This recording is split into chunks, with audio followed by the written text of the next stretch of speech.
말씀 베드로후서 2장 6절로 8절까지 말씀입니다. 신약성경 베드로후서 2장 6절에서 8절까지 말씀, 주신 하나님 말씀 제가 봉독해 올리겠습니다.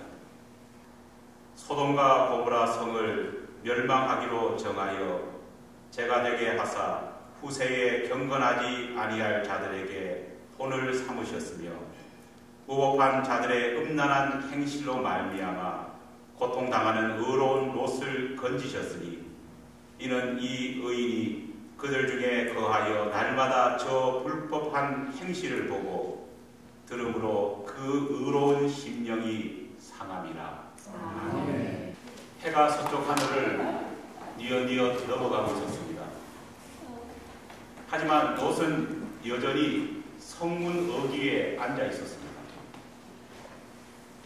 롯이 성문에 앉아 있는 것은 하루 이틀의 이야기가 아니었습니다. 그는 틈만 나면 성문에 앉아 지나가는 사람들을 지켜보았습니다. 특별히 누군가와 만날 약속을 해서 그 자리에 앉아 있는 것도 아닙니다. 그럼에도 불구하고 롯은 하루에도 많은 시간을 그곳에 앉아 보내고 있었습니다. 그때 낯선 두 남자가 성문 안으로 들어왔습니다. 평소에 롯이 알고 지내던 성한 사람이 아닙니다. 그렇다고 소돔성으로 이사오기 전에 알았던 옛 지인도 아닙니다. 정말 난생 처음 보는 사람이었습니다. 그런데도 롯은 주저하지 않고 그들 앞으로 달려가서 무릎을 꿇고 간청하기 시작합니다. 창세기 19장 1절로 2절 말씀입니다.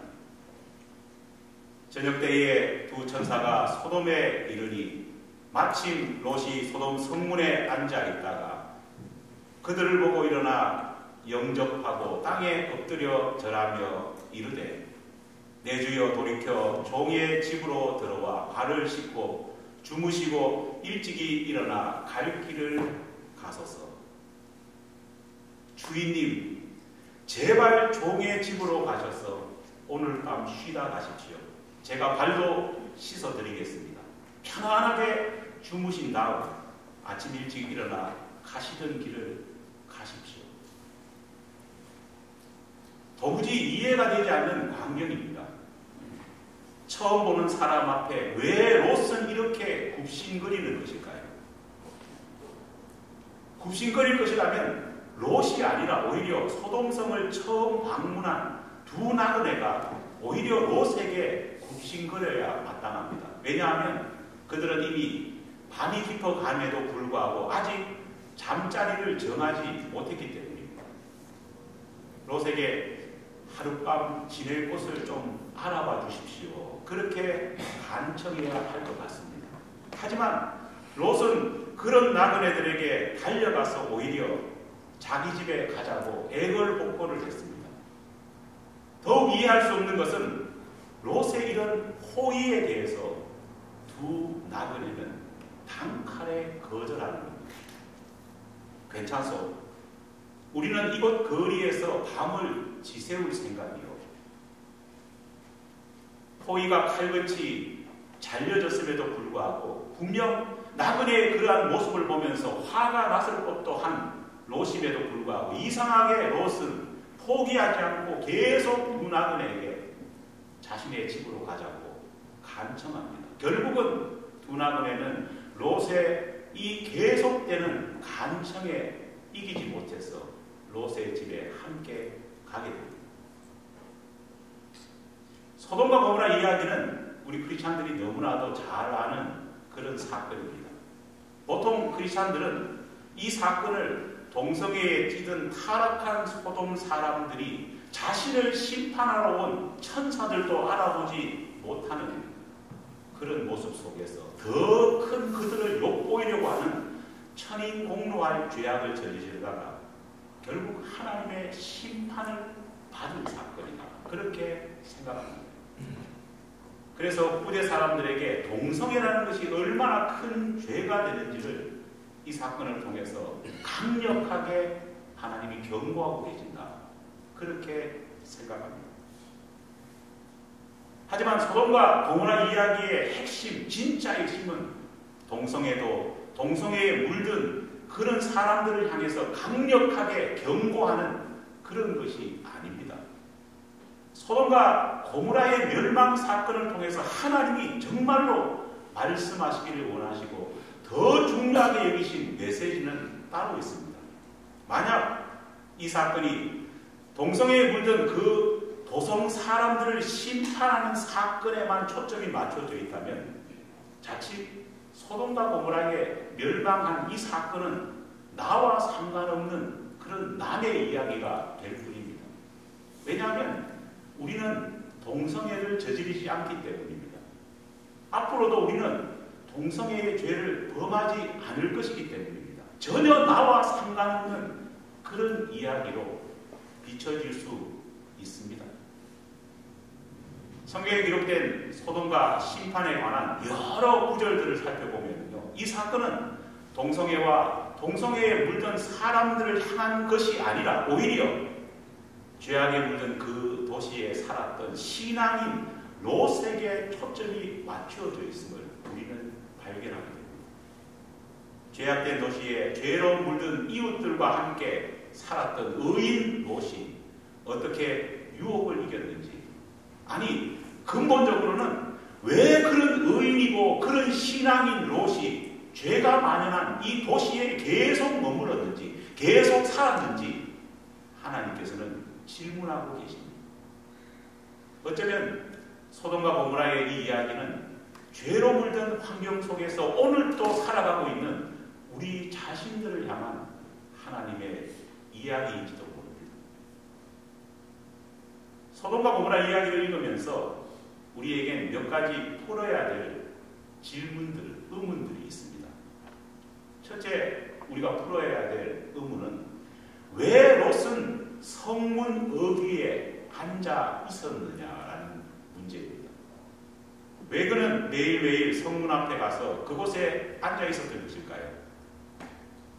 이 질문에 대한 해답을 우리가 얻기 위해서는 먼저 당시 사람들이 성문에 앉아 있는 것, 성문에 앉아 있는 사람을 어떤 의미로 파악하고 이해했는지를 우리는 알아야 합니다. 롯은 성문에 앉아 있는 사람이었습니다. 흥미로운 것은 그가 성문 앞에 앉아 있습니다. 그런데 어느 누구도 롯을 제지하는 사람이 없었습니다. 어느 누구도 성문 앞에 앉아 있는 롯을 보고 이상한 놈이네, 그렇게 말하는 사람도 없었습니다. 지나가는 모든 소돔동 주민들은 성문 어귀에 앉아 있는 롯을 보면서 당연한 듯 그렇게 바라보았을 뿐입니다. 여러분, 왜 그랬을까요? 성문 어귀에 앉아있는 사람이 당시 고대 근동지방에서 어떤 의미를 가진 사람인지는 우리가 구약의 성경 말씀 한 구절을 통해서 알 수 있습니다. 사무엘하 15장 2절 말씀입니다. 압살롬이 일찍 일어나 성문 길 곁에 서서 어떤 사람이든지 송사가 있어 왕에게 재판을 청하러 올 때에 그 사람을 불러 이르되 너는 어느 성읍 사람이냐 하니 그 사람의 대답이 종은 이스라엘 아무 지파에 속하였나이다 하면, 반란을 일으키기 전 압살롬은 은밀하게 아버지 다윗을 반역할 준비를 했습니다. 그것을 위해서 치밀하게 계획하고 했던 일이 뭐냐? 성문 앞에 앉아서 백성들을 만나는 일이었습니다. 원래 그 일은 왕이 하는 일이었습니다. 고대 근동지역에서는 국왕은 대법관과 같은 역할을 했습니다. 자질구레한 그런 사건 사고는 각 지파에 속해 있는 장로들이 그 일을 처리할 수 있었습니다. 하지만 장로들도 할 수 없는 큰 사건의 경우에는 백성들은 수도 예루살렘으로 찾아와서 성문 앞에 앉아있는 왕에게 직접 판결을 내려달라, 그렇게 요구를 했던 겁니다. 성문에 앉아있는 자는요, 최고 권력자를 의미했습니다. 그는 실제로 그 나라의 실세로 재판관 역할을 감당했습니다. 압살롬이 아버지 몰래 백성들 앞에서 자신이 실세입니다. 자신이 이 나라의 재판관입니다를 각인시키면서 반란을 준비했던 겁니다. 롯이 소돔 성문 어귀에 앉아 있었다는 것은 그가 소돔에서 판사 역할을 하고 있었음을 보여주는 대목입니다. 그는 소돔 사람들이 가져오는 수많은 사건들의 시시비비를 가려주는 사람이었고 잘못한 사람들에게는 벌을 주고 앞으로 잘하라고 잔소리를 해대는 그런 존재였습니다. 우리는 롯이 이런 인물이었다는 사실, 이런 재판관이었다는 사실을 나중에 그의 집에 몰려왔던 소돔성 폭도들의 입을 통해서 확인해 볼 수 있습니다. 창세기 19장 9절 말씀입니다. 그들이 이르되 너는 물러나라. 또 이르되 이 자가 들어와서 거류하면서 우리의 법관이 되려 하는 도다. 이민자 롯이 어느 순간 본토백이 소돔 사람들을 재판하는, 판단하는 법관이 되어 있었습니다. 여러분 어떻게 이 일이 가능했을까요? 이민자 주제에 어떻게 롯이 이렇게 높은 자리까지 올라갈 수 있었을까요? 사실 모든 일은 그가 소돔성으로 이사온 직후 마주하게 된 엄청난 사건 때문에 그것이 계기가 되어서 이런 엄청난 변화를 맞이했던 겁니다. 창세기 14장을 보면 그 충격적인 사건이 기록되어 있습니다. 그것이 뭐냐? 바로 전쟁이었습니다. 롯이 소돔으로 이사올 당시 그 지역의 최고 강자는 엘람왕 그돌라오멜이었습니다. 가장 부유하고 번성했다는 소돔조차도 엘람에게는 상대가 되지 않았습니다. 소돔왕은 엘람왕에게 매년 엄청난 조공을 바쳐야 했습니다. 무려 13년의 세월 동안 조공을 바쳤습니다. 그런데 때마침 롯이 소돔으로 이주할 즈음 소돔왕은 엘람왕에게 반기를 들었습니다. 13년간 바쳐왔던 조공을 바치지 않게 됩니다. 엘람왕의 명령도 듣지 않습니다. 오히려 소돔왕은 주변에 자기 처지와 비슷한 세 나라와 협력해서 엘람왕에게 맞서기 시작합니다. 그러자 엘람왕도 가만히 있지 않았습니다. 자신과 동맹을 맺었던 세 나라와 연합군을 만들어서 반란을 진압했습니다. 여러분 이 전쟁이 어떻게 끝났을까요? 반란의 시작은 창대했습니다. 하지만 소돔 연합군은 당대 최강의 슈퍼파워였던 엘람왕을 당하지 못했습니다. 소돔성 사람들은 결국 전쟁에서 지고 강대국의 분노 앞에 속절없이 무너졌습니다. 승자는 패자가 지배하는 땅에 들어가서 잔인한 약탈을 해대기 시작했습니다. 그 와중에 이제 갓 이사와서 이삿짐 풀려고 하는 롯과 롯의 가족은 졸지에 봉변을 당했습니다. 가지고 온 재산을 다 뺏겼고 롯과 가족들마저 붙잡혀서 노예로 팔려갈 그럴 지경에 놓였던 겁니다. 이 소식이 아브라함의 귀에 들어갔습니다. 그러자 아브라함은 즉시 집안에서 기르고 훈련시켜왔던 318명의 종들을 데리고 롯 구출 작전을 시작합니다.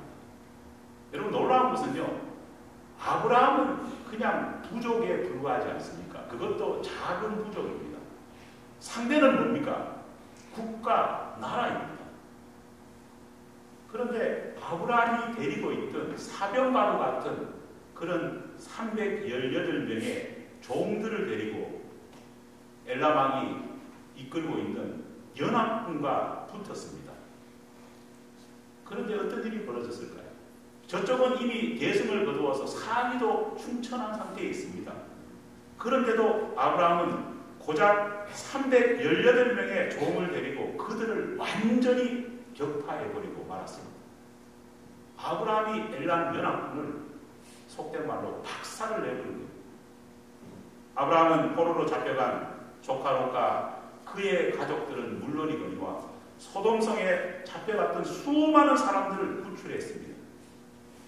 그리고는 그들을 잃어버렸던 재물과 가축까지도 다 데리고 다시 소돔으로 귀환했습니다. 얼마나 이 상황이 드라마틱하고 얼마나 이 상황이 기뻤으면요, 소돔 왕이 아브라함을 영접하기 위해서 성박 골짜기까지 마중을 나갈 정도였습니다. 창세기 14장 17절 말씀입니다. 아브라함이 그돌라오멜과 그와 함께한 왕들을 쳐 부수고 돌아올 때에 소돔 왕이 샤웨 골짜기 곧 왕의 골짜기로 나와 그를 영접하였고, 여러분, 이런 아브라함을 누가 무시할 수 있겠습니까? 이런 든든한 백을 가진 롯을 누가 감히 함부로 대할 수 있겠습니까? 롯은 이제 소돔 왕도 소돔 백성도 터치할 수 없는 그런 존재가 되어버렸습니다. 어쩌면은 롯이 왕이 되지 않고 재판관 정도로 끝난 것은요, 너무나도 롯이 많이 봐준 것처럼 느껴지지 않습니까? 졸지에 이방인 롯이 그 나라의 어른이 되어버리고 말았습니다. 그는 소돔 사람을 향해서 바른 말, 옳은 말을 해대기 시작했습니다. 롯이 어떤 판결을 하고 어떤 훈계를 해도 소돔 사람들은 그 앞에서 네 알겠습니다만 말할 뿐 아무런 토를 달지 못했습니다. 하지만 나라가 망할 그런 국가적인 위기를 겪었음에도 불구하고 소돔 사람들은 정신을 차리지 않았습니다. 오히려 그들의 타락은 더 심해졌습니다. 재판관 롯이 아무리 잔소리를 해대도 그 앞에서는 네라고 대답할 뿐 삶은 달라지지 않았습니다. 그러다 보니까요, 이 롯도 자꾸만 지쳐갔습니다. 결국 소돔 사람을 고치려 하기보다는 오히려 이런 타락한 소돔성에 아무것도 모르는 상태에서 방문했다가 불의의 일격을 당할지도 모르는 방문객들이라도 제대로 지켜줘야 되겠다, 롯이 생각한 겁니다. 여기서 생기는 두 번째 의문이 있습니다. 롯은 왜 그렇게 불편해하고 왜 그렇게 안타까워하면서도 죄의 정말 구렁텅이인 이 소돔을 떠나지 않고 계속 그곳에 머무르며 살았냐는 겁니다. 사실 그는 이 죄악된 도시를 탈출할 수 있는 기회도 얼마든지 있었습니다. 전쟁에 휘말려서 정말 죽을 고비를 넘기지 않았습니까? 바로 그때 삼촌 아브라함을 따라서 소돔 땅을 떠나면 되었습니다. 하지만 그는 소돔 땅을 떠나기보다는, 그래서 약속의 땅으로 다시 돌아가기보다는 소돔의 재판관 역할을 선택했습니다. 재판관이 된 이후에도 그는 변하지 않는 백성들 때문에 너무너무 마음이 아팠습니다. 때로는 회의감이 들고 때로는 자괴감이 들었습니다. 하지만 그럼에도 불구하고 롯은 소돔을 떠나지 않았습니다. 베드로후서 2장 7절로 8절입니다. 무법한 자들의 음란한 행실과 그로 말미암아 고통당하는 의로운 롯을 건지셨으니 이는 의인이 그들 중에 거하여 날마다 저 불법한 행실을 보고 들음으로 그 어려운 심령이 상함이라. 마음이 날마다 상한 그 모습이 롯의 모습이었습니다. 그런데 그렇게도 고통당하고 그렇게 마음이 상했음에도 불구하고 소돔을 떠나지 않았습니다. 왜 약속의 땅으로 돌아가지 않고 왜 하나님의 품으로 돌아가지 않고 그 죄악의 땅에 끝까지 롯은 남아있었던 것일까요? 저는 설교 준비하면서 그 이유가 왜 그럴까 한번 곰곰이 생각해 보았습니다. 성경을 보면서 깨달았던 것이 뭐냐? 첫 번째 소돔을 떠나지 못한 이유는요, 자존심 때문이었어요. 롯은 매일매일 죄악의 구렁텅이가 되어가는 소돔의 모습을 보면서 마음이 상했습니다. 하지만 정작 결단을 내리지 못했습니다. 그 이유는 그가 가지고 있는 알량한 자존심 때문이었습니다. 소돔은 롯 자신의 결정에 의해서 이사온 곳이었습니다. 삼촌 아브라함이 조카에게 말했지 않습니까? 내가 원하는 땅을 너가 먼저 선택해라. 내가 좌하면 내가 우하겠고 내가 우하면 내가 좌하겠다. 그때 롯이 소돔을 선택했습니다. 그가 그것을 선택한 이유는요, 눈에 보기에 좋았기 때문입니다. 사실 이 당시의 모습을 보면요, 롯은 삼촌에 대한 배려가 눈꼽만큼도 없었습니다. 나이 많은 삼촌을 척박한 땅에 버려두고 자신은 눈에 보이는 가장 좋은 곳을 선택했을 뿐입니다. 그저 좋은 곳에 가서 삼촌보다 더 큰 부자가 되겠다는 욕망밖에 없었습니다. 그런 그의 선택에 신앙이라고는 전혀 고려 대상이 되지 않았습니다. 소돔과 고모라가 얼마나 타락한 땅이었는지 이미 그는 이사하기 전에도 알고 있었습니다. 하지만 그는 성공을 위해서 그 타락한 곳에 걸어 들어갔던 겁니다. 비록 그곳에는 하나님이 살고 계시는 않다 하더라도 하나님 대신에 돈은 넘쳐났기 때문입니다. 비록 그곳에는 신앙의 생활을 할 수 없다고 할지라도 쾌락이 머무는 곳이기 때문에 즐길 수 있다, 그렇게 생각했던 겁니다. 하지만 이사를 온 후에 소돔의 삶은 만족스럽지 못했습니다. 롯도 신앙인이었기 때문입니다. 더 큰 문제는 이사 온 지 10여 년이 지났음에도 불구하고 여전히 그 소돔 사람들은 롯을 이방인, 거류민, 나그네로 취급할 뿐이었습니다. 롯 앞에서는 내내 그렇게 말하지만 실제로 뒤에서는 롯을 보면서 욕을 할 뿐이었다는 겁니다. 그럼에도 불구하고 롯은 삼촌의 품으로, 하나님의 품으로 돌아가지 못했습니다. 자존심이 허락하지 않았기 때문입니다.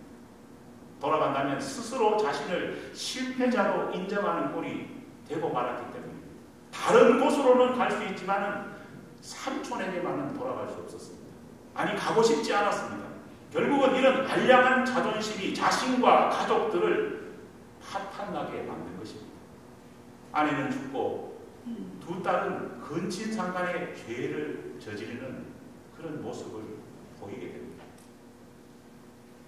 롯의 이 모습을 보면서 여러분, 우리는 무엇을 생각해야 하겠습니까? 알량한 자존심 때문에 돌아가야 할 곳에 즉시 돌아가지 못하고 회복되어야 할 것을 즉시 회복되지 못하는 어리석은 그런 신앙인이 우리 자신의 모습은 아닙니까?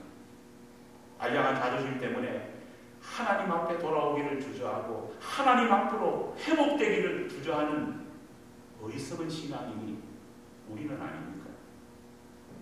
두 번째로 롯이 소돔을 떠나지 못했던 이유는 도시가 주는 화려함에 그 매력을 떨쳐버리지 못했기 때문입니다. 성경 읽어보면요, 롯은 도시를 좋아하는 사람이었던 것 같습니다. 그는 도시를 동경하고 도시가 주는 이익에 매료되었습니다. 도시는 어떻습니까? 사람들이 몰리고 사람들이 돈을 소비하고 즐기는 곳입니다. 다시 말해서 돈과 부가 몰리는 장소가 바로 도시입니다. 당시 소돔과 고모라는 금보다도 가치 있다는 소금이 대량으로 생산되고 있었습니다. 그래서 그곳 사람들은 흥청망청되는 삶을 살고 있었습니다. 욕망과 본능에만 충실한 삶을 살았습니다. 더 큰 쾌락을 얻기 위해서는요, 정말 못할 짓도 없는 그런 인생을 살았습니다. 남색, 즉 동성애는 쾌락의 끝판입니다. 성내 사람들끼리 서로 얼마나 프리섹스를 했으면요, 얼마나 동성애를 해댔으면 이제는요, 성내 사람들과는 관계를 가져도 흥미를 느끼지 못할 정도였습니다. 그러다 보니까 성한 사람들은 성 밖에 있는 새로운 사람들이 들어오기만 기다리는 그런 상황이었습니다. 이런 참담한 상황을 보면서 그럼에도 불구하고 롯은 그곳을 떠나지 않았습니다.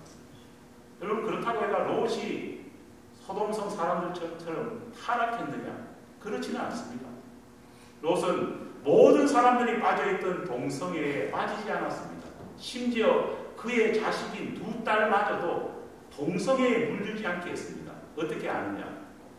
두 딸은 남자와 약혼하게 만들었기 때문입니다. 롯이 신앙으로 특별하게 교육을 했기 때문입니다. 그래서 성경은 롯을 의인이라 그렇게 부르는지도 모르겠습니다. 하지만 그럼에도 불구하고 그는 소돔을 떠나지 못했습니다. 소돔을 떠나지 못하는 것은 타락한 그곳에서 이득을 볼 생각, 그리고 그 이득과 이익이 신앙보다 크다고 생각했기 때문에 결단하지 못했던 겁니다. 더러운 이익을 얻기 위해 신앙을 저버리는 일이 오늘 우리 시대에 얼마나 많이 일어나는지 모릅니다.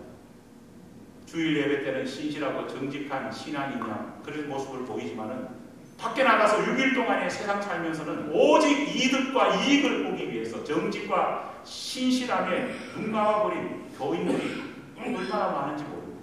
여러분, 우리는 어떻습니까?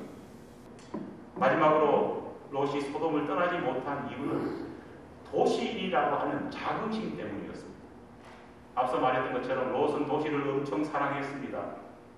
얼마나 대단했으면요, 여러분, 죽을 고비가 넘어갔는데도 여전히 죽을 고비 속에 있음에도 불구하고 계속해서 롯은 도시 탈영만 합니다.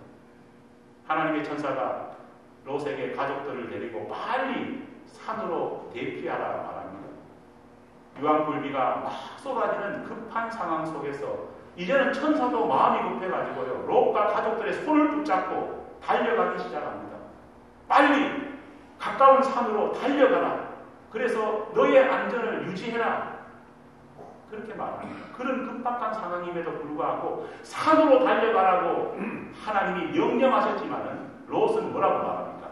NO! 대답합니다. 안전한 곳이 아니라 내가 가고 싶은 곳으로 달아나고 싶다. 그렇게 이야기를 합니다. 산은 좀 그렇고 가능하면 도시로 피난했으면 좋겠습니다. 요구합니다. 큰 도시도 필요 없습니다. 소알이라고 하는 그렇게 부르는 작은 도시로라도 도시로 피난하게 도와달라. 하나님과 흥정을 합니다. 여러분, 롯의 머릿속에는요, 도시에 대한 열망이 얼마나 가득 찼냐면 그 급한데도 소돔성 주변에 있는 작은 도시, 큰 도시의 이름을 아마 빼고 있었는 것 같습니다. 그 급한데 머리가 하얘졌을 건데 금세 뭘 생각합니까? 소알이라고 하는 작은 섬을 생각할 정도라면요, 평소에 뭐만 생각했을까요? 도시만 생각했을 뿐이었습니다. 아무리 급해도 산에 가서 산적 같은 삶을 살 수는 없지. 남자가 가오가 있지. 어떻게 촌놈이 될 수 있을까? 롯은 그렇게 생각했을지도 모릅니다. 곧 죽어도 도시 사람이 되고 싶어 했습니다. 곧 죽어도 차가운 도시의 남자라는 자긍심을 버리지 못했습니다. 여러분, 교회를 선택할 때 있어서도, 믿음의 길을 택할 때 있어서도 우리는 유난히 자존심과 등급을 가지는 사람들을 많이 봅니다. 눈에 보이는 화려한 것만 쫓아가게 합니다. 자신이 머물고 있는 곳의 크기가, 그 화려함이 자기의 현재의 상태를 대변해 주는 것처럼 그렇게 우쭐대는 사람들이 있습니다. 여러분, 정말 그럴까요? 아닙니다. 자신이 있는 곳과 장소가 그 사람의 등급을 결정하는 것이 아니라 성경은 어느 곳에 있든지 요동하지 않는 믿음과 마음이 그 사람의 등급을 결정한다 말합니다. 작은 교회를 다녀도 그 교회가 하나님이 원하시는 교회고 하나님의 임재가 넘쳐나는 곳이라면, 아니 두세 명이 모인다 할지라도 그 가운데 하나님이 함께 하신다면 그것이 참된 하나님의 나라입니다. 반대로 수만 명이 모이고 화려함이 장식되어 있는 그런 예배당과 예배를 드리는 그런 교회가 있다 할지라도 분쟁과 분열과 다툼과 인간적인 이익만 치중하는 그런 교회라면 정말 예수님께서 들어엎으셨던 예루살렘 성전과 다를 바가 없습니다. 아브라함 같은 믿음의 사람과 롯 같은 연약한 믿음을 가진 사람이 원래 구분되어 있는 것은 아닙니다. 저는 목사니까 믿음이 정말 이만큼 크고, 나는 집사니까, 아니 나는 청년이니까 믿음이 요만하다. 여러분, 그렇지 않습니다. 믿음의 사람은 믿음에 따라 실천하고 살아가니까 믿음의 사람이 되는 것입니다. 허약한 사람은 믿음의 유혹을 이겨내지 못하고 결단하지 못하기 때문에 연약한 믿음의 사람이 되는 것입니다. 롯은 비록 하나님을 믿었지만은 악을 걸러내지 못했습니다. 악에 안주했습니다. 하지만 아브라함은 어땠을까요? 아브라함의 인생도 보면은요, 악한 환경도 많았고 어려움도 많았습니다. 하지만 아브라함은 늘 믿음의 필터로 악을 선으로 걸러내렸습니다. 그래서 그는 때로는 악의 영향을 많이 받았지만은 늘 믿음의 필터로 걸러냄을 통해서 악이 나오는 것이 아니라 오히려 그의 입 밖에 그의 행동에 선이 나올 수 있었습니다. 그렇게 아브라함은 주변 사람들에게 복을 나눠주는 사람이 되었습니다. 옛날 성경에 보면 너는 복에 뭐가 되어라고요? 근원이 되라. 말씀을 실천할 수 있었다. 사랑하는 여러분, 오늘 여러분들이 가지고 있는 믿음의 필터는 어떻습니까? 든든하십니까? 믿음의 필터가 아예 없습니까? 아니, 필터는 있긴 있는데 다 찢어져 있습니까? 아니면은 회개하지 못하고 변화되지 못해가지고 필터 안에 먼지만 잔뜩 끼어서 필터의 역할을 못하고 있습니다. 2025년 이 한 해는 하나님 주신 믿음의 필터를 온전히 잘 정비함을 통해서 우리에게 어떠한 유혹이 온다 할지라도 결단하고 다짐하고 변화되어서 악이 선으로 바뀌고 우리의 삶과 우리의 행동과 우리의 모습 속에서 온전히 선이 드러나서 정말 아브라함처럼 복의 근원이 되는 저와 여러분 되기를 간절히 축원합니다.